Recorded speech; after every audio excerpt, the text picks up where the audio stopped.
injusticia cometida en contra de uno es una amenaza en contra de todos. Justicia y perspectiva con Isabel Herrera.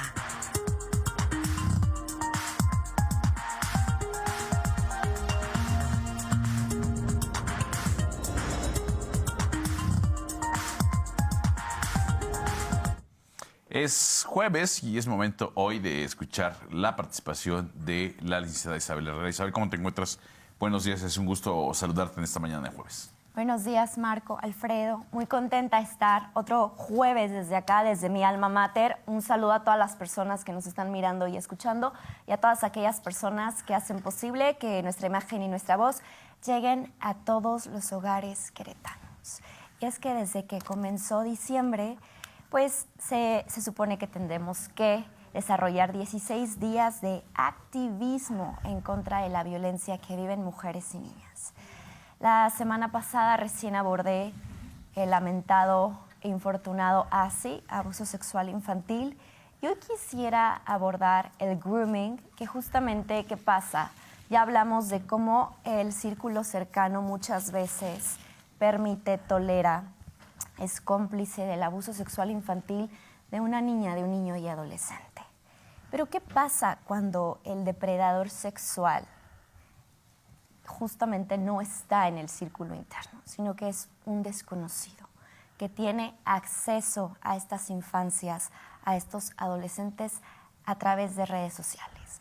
Justamente el grooming es pues este anglicismo formado por el verbo groom, que significa que está aludiendo a conductas de preparación para el engaño. Justamente es este acercamiento. Y entonces, lo dije, sucede a través de redes sociales, de la internet, de Facebook, de Twitter, de Instagram, de WhatsApp, de correo electrónico, todas aquellas redes, porque aparte hoy la juventud, las infancias tienen acceso a otras redes que ya no son estas, que son distintas. Entonces hay que estar atento, pero justamente quiero abordar esto. ¿Por qué? Porque justamente no sabemos quién está detrás de una pantalla. Chicas, chicos, no se dejen llevar y cuiden su privacidad. Pero bueno, ¿qué pasa? El grooming es cuando un adulto, por medio de engaños, mentiras y chantajes, se gana la confianza y establece un tipo de amistad, vínculo, lo digo entre comillas, con una niña, niño o adolescente a través de Internet. Y entonces, ya sea por redes sociales, estas aplicaciones de mensajería instantánea, correo electrónico. ¿Por qué? Porque es con el objetivo de conseguir, de obtener imágenes o videos con contenido sexual o justamente conseguir actividad sexual. Y es que habíamos estado mencionando en participaciones pasadas el interés superior de la niñez. ¿Y a qué me refiero con el interés, el principio del interés superior de la niñez? Bueno, justamente referir que no solo es obligación del gobierno, de papi gobierno, el garantizar que las infancias y los adolescentes sean considerados como prioridad en la toma de decisiones que se puedan llegar a tomar, que les puedan afectar. No solo le corresponde a las autoridades en sus 3 niveles, ¿sí? Les corresponde a las autoridades en sus 3 niveles, ¿sí? Pero también les corresponde a papá, mamá, a los colegios, a los primeros respondientes, que justamente son los maestros y las maestras. El no ser un servidor público no significa que nosotros no tengamos que ver, que priorizar los cuidados y garantizar una vida libre de violencia de las infancias. Por eso hago la invitación enérgica a que estemos atentas, atentos a la hora que le soltamos una tableta a un pequeño, a una pequeña. Hay que tener los candados de privacidad, saber en dónde están navegando, con quién están teniendo contacto, qué es lo que publican, pero también buscar sus nombres o cómo es que se presentan en redes sociales. ¿Por qué? Porque al arrojar en la búsqueda el resultado su nombre, podemos ver el tipo de información que están compartiendo. Recuerden que se les llama adolescentes porque adolecen de criterio. Entonces todos estuvimos en esa época, en esa etapa. Infortunadamente no había la tecnología tan desarrollada como la hay hoy en día. Pero ¿qué pasa? Cuando estos depredadores, cuando estos depravados sexuales, porque hay que llamarle a las cosas por su nombre, están solicitando imágenes o videos con contenido erótico, sexual, justamente va dirigido con el objetivo de que lo consuman pederastas y pedófilos. Ya había mencionado en otras participaciones que no son sinónimo.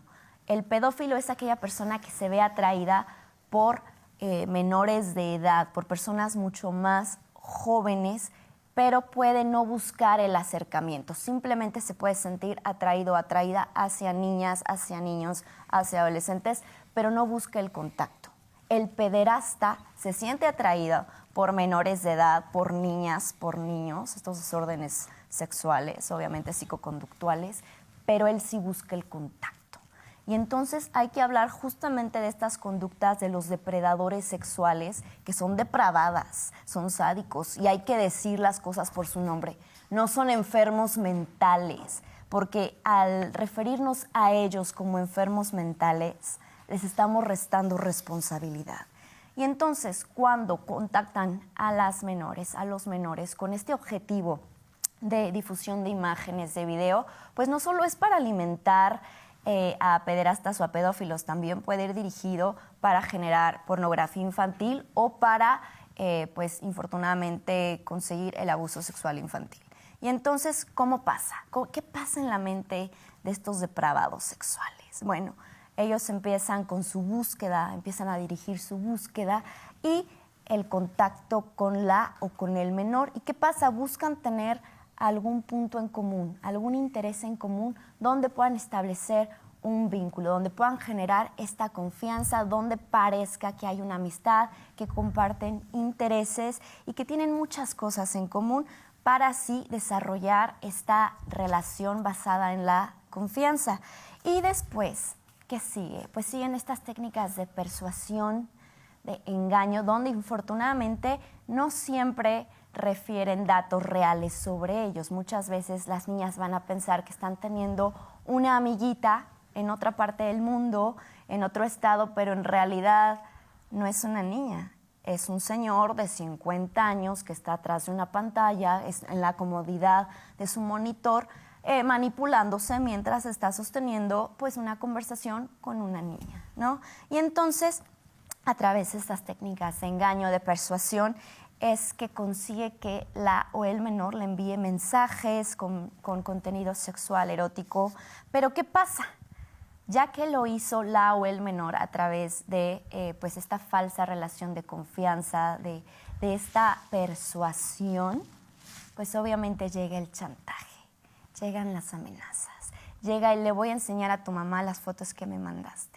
Llega justamente pues esta amenaza de difundir información obtenida de manera personal y pues que le va a compartir a los contactos de la o el menor estas fotos íntimas, ¿no? Cualquiera se sentiría avergonzada o avergonzado, y más a esa edad que no cuentan con las herramientas para gestionar este tipo de situaciones, ¿no?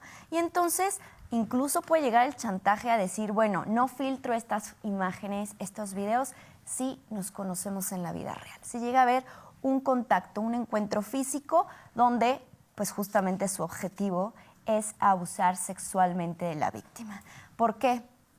Porque el grooming tiene justamente distintos niveles de interacción, por ende tiene distintos niveles de riesgo. Pero papi, mami, personas que están al cuidado de menores de edad, de adolescentes, aquí les voy a dejar ciertas medidas de prevención. Hay que utilizar herramientas de control parental que permitan bloquear, controlar, limitar el uso de aplicaciones o contenidos de Internet. También hay que configurar opciones de seguridad en redes sociales, juegos en línea sobre todo, o blogs que utilicen las niñas, niños y adolescentes. Hay que estar presente, hay que estar con la atención puesta en lo que están mirando nuestras niñas, nuestros niños. Fijar que tenga siempre la página un candadito verde, que sea una página segura, que no estén en páginas donde les pidan captura de datos personales. Hay que informarnos de las redes sociales que están utilizando. Ya casi no usan Facebook.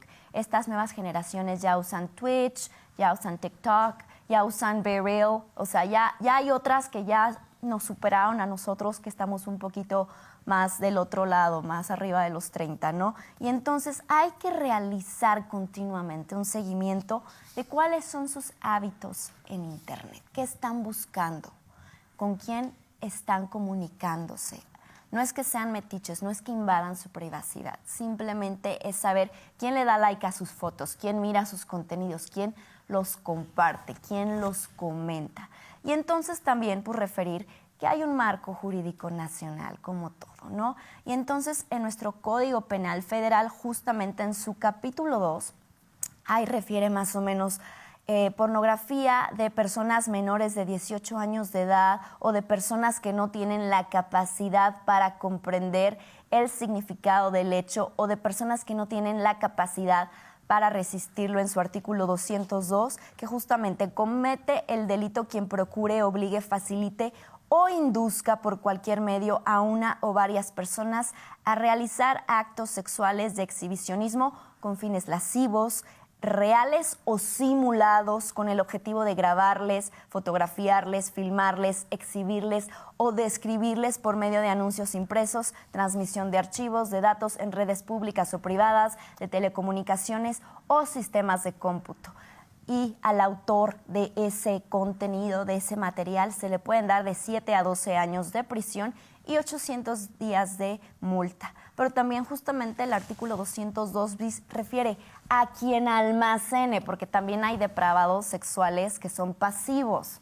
No buscan el contacto, pero sí buscan y realizan estas búsquedas en las páginas de internet para tener fotos de niñas y de niños. Y entonces es también dirigido este artículo bis para quien almacene, compre, arriende el material descrito previamente sin fines, esto es importante, no pretende comercializarlo o distribuirlo, solo disfrutarlo, ¿no? Entonces a esa persona lasciva, a esa persona depravada se le pueden dar de 1 a 5 años de prisión. Y también en nuestro marco jurídico justamente está la Ley Federal de Protección de Datos Personales en posesión de terceros, que justamente me metí al INAI a ver esta cuestión y prevé sanciones para este tipo de conductas, donde las multas van desde los 100,000 a los 320,000 pesos. ¿Por qué? Porque son datos personales de niñas, de niños, de menores de edad. Ahí radica la delicadeza de este asunto. Pero también, obviamente, si nos vamos al marco jurídico internacional, vamos a encontrar dispuestos pues, los artículos en la Convención de los Derechos del Niño. Y hay una decisión, la decisión marco 2011-92 de la Unión Europea, que justamente es relativa a la lucha contra el abuso sexual infantil, explotación sexual y pornografía infantil. Pero ¿qué derechos vulnera el que una persona depravada sexual le pida contenido íntimo, material erótico a nuestras niñas, niños y adolescentes? Bueno, vulnera los derechos de la intimidad, el derecho a la propia imagen, a la libertad e indemnidad sexual, a la seguridad digital. ¿Por qué? Porque aquí es importante que sepan que el disfrutar de la Internet es un derecho humano de todas y de todos. Ya lo refirió la ONU. Aquí también contamos con la ley Olimpia, nada más ahí está el detalle que se tiene que homologar en cada estado y se tiene que capacitar a las fiscalas, a los fiscales, para que aprendan a recabar estas denuncias. Pero sí les voy a comentar justamente que todas las personas tenemos el derecho a sentirnos a salvo cuando estamos utilizando las redes sociales. Las niñas y los niños no son la excepción. Y yo me voy a despedir hoy justamente con esta frase: no dejes que las redes te atrapen. El grooming no es un juego. Y con eso me despido este jueves hoy, Marco. Muchas gracias, Isabel. Permíteme compartirte un dato que nos hace llegar nuestra audiencia, Aline Escalante, a quien le mandamos un saludo. Una infografía México ocupa el primer lugar en abuso sexual infantil. Desde hace 20 años, Tlaxcala es la entidad con mayor incidencia en pederastía y trata infantil. Y un dato alarmante, le sigue Querétaro y Chihuahua. Ya lo había referido en estos micrófonos y también decirles que aquí se genera el mayor contenido de pornografía infantil que se distribuye en el mundo y que contamos con 2 paraísos sexuales.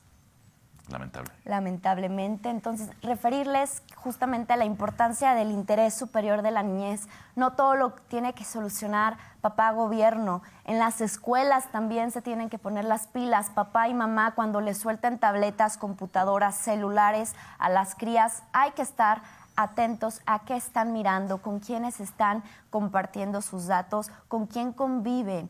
Pero justamente porque la importancia del interés superior de la niñez no solo es la obligación de las autoridades en sus 3 niveles, de ONGs, de ahora sí que los civiles, de las personas civiles, de garantizar una vida libre de violencia a las infancias. Es un derecho que tienen los niños de gozar una vida libre de violencia y justamente que todas las decisiones que se tomen en torno a las infancias y adolescentes que puedan afectarles sean considerados ellos siempre como prioridad. Por eso hay que decirlo fuerte y claro. El interés superior de la niñez es lo más sagrado que existe. Una vez que se vulnera, las consecuencias son inimaginables. Muchas gracias, como siempre, Isabel. Nos vemos la próxima semana. Claro que sí, Marco. Vamos a una pausa y regresamos con más de la información.